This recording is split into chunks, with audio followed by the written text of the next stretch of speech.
नमस्कार जी। क्या आपको पता है कि टोल टैक्स नाकों पर हम कैसे ठगे जाते हैं? टोल टैक्स नाके वाले हमें कैसे ठगते हैं, हमें कैसे लूटते हैं?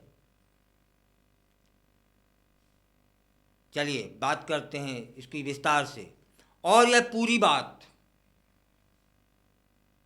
केंद्रीय सड़क परिवहन मंत्री नितिन गडकरी द्वारा बताई गई है, जिसे मैं साझा कर रहा हूं। टोल नियमों के बारे में, जिसमें उन्होंने टोल प्लाजा पर 10 सेकंड वाले नियम के बारे में बताया। क्या आप जानते हैं 10 सेकंड का नियम क्या है? आपको जानना जरूरी है, इसलिए इस वीडियो को पूरा देखिएगा, क्योंकि अब हमारे भारत में गाड़ी चलाने वालों की संख्या बढ़ चुकी है और लगभग हर एक गाड़ी किसी न किसी टोल नाके से गुजरती है और उस नियम का हम लाभ नहीं ले पाते हैं, बल्कि टोल वालों के हाथों ठगे जाते हैं। यह नियम उन्होंने ही बताया है, नितिन गडकरी जी ने। यह नियम से बहुत से लोग अनजान हैं, लेकिन यह आपके टोल भुगतान के अनुभव को बेहतर बना सकता है। जब हम चौड़ी और बिना गड्ढे वाली सड़कों पर चलते हैं, याद रखिएगा, वही सड़कें जो चौड़ी हों और बिगर गड्ढे वाली हों, उनमें गड्ढा वड्ढा ना हो, तब हमें टोल टैक्स देना पड़ता है। यदि सड़कें चौड़ी नहीं हैं और उनमें गड्ढे हैं तो टोल टैक्स देने की कोई आवश्यकता नहीं है। यह नियम सरकार की तरफ से निर्धारित किया गया है, खासकर हाईवे और एक्सप्रेस वे पर। लेकिन क्या आप जानते हैं कि टोल प्लाजा पर एक ऐसा नियम है जो आपको टोल की फ्री यात्रा करने का अवसर दे सकता है?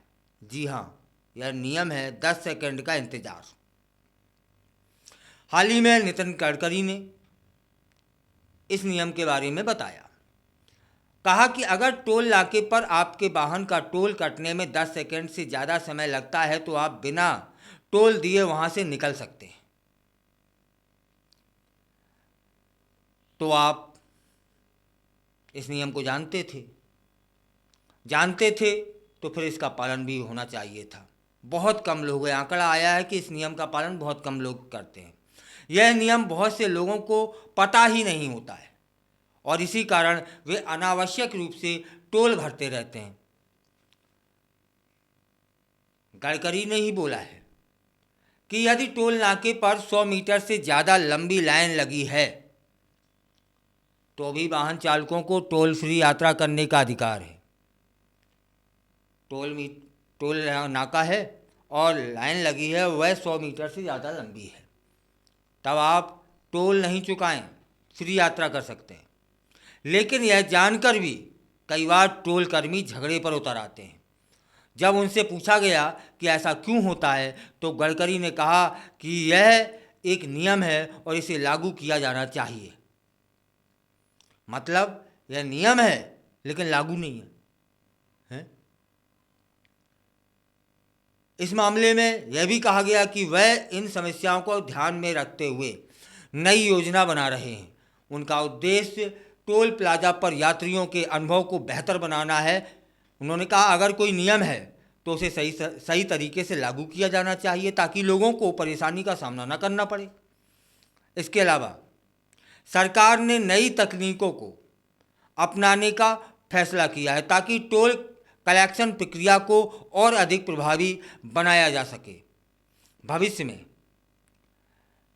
GNSS आधारित टोल संग्रह प्रणाली लागू की जाएगी, जिससे भौतिक टोल बूथों की आवश्यकता खत्म हो जाएगी। नया नियम सिस्टम न केवल यात्रा को आसान बनाएगा बल्कि इससे भ्रष्टाचार और धोखाधड़ी के मामलों में भी कमी आएगी। अगर लोग सही जानकारी रखते हैं और अपने अधिकारों के बारे में जागरूक होते हैं तो वे बेहतर तरीके से अपनी यात्रा कर सकते हैं। सड़क सुरक्षा पर ये सब बातें हमें ध्यान में रखनी चाहिए कि सड़क दुर्घटनाओं की संख्या को कम करने के लिए सरकार कई उपाय कर रही है, करेगी। सड़क निर्माण में गुणवत्ता और सुरक्षा मानकों का पालन करना अत्यंत आवश्यक है। इसके अलावा गडकरी जी ने सुझाव भी दिया कि सभी वाहन चालकों को सड़क सुरक्षा नियमों का पालन करना चाहिए ताकि दुर्घटनाओं की संख्या कम हो सके। सरकार सड़क परिवहन प्रणाली को डिजिटल बनाने की दिशा में काम कर रही है। इससे न केवल यात्रियों को सुविधा होगी बल्कि इससे सरकारी प्रक्रियाओं में पारदर्शिता भी बढ़ेगी। डिजिटल इंडिया अभियान के तहत सभी सेवाओं को ऑनलाइन उपलब्ध कराने का सरकार का मंशा है, प्रयास है।